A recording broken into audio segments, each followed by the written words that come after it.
ધરમપુરના Bilpudi bypass road પાસે ભારે પવન ફૂંકાવાને લઈ વૃક્ષ ધરાશયી થતાં વાહન વ્યવહાર ખોરવાયો।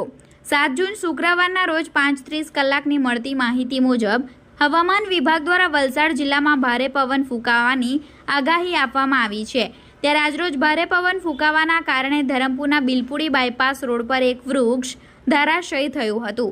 ઘટના બનતા રોડ ઉપર થતી વાહનની અવરજવર ખોરવાઈ હતી તેમજ ગતિઓ ધીમી પડી હતી। જો કે સદનસીબે આ ઘટના બની ત્યારે રોડ પર વાહનને લઈ કોઈ પસાર થઈ રહ્યું ન હોય, જેને લઈ કોઈ ઈજા કે જાનહાનિ થવા પામી ન હતી।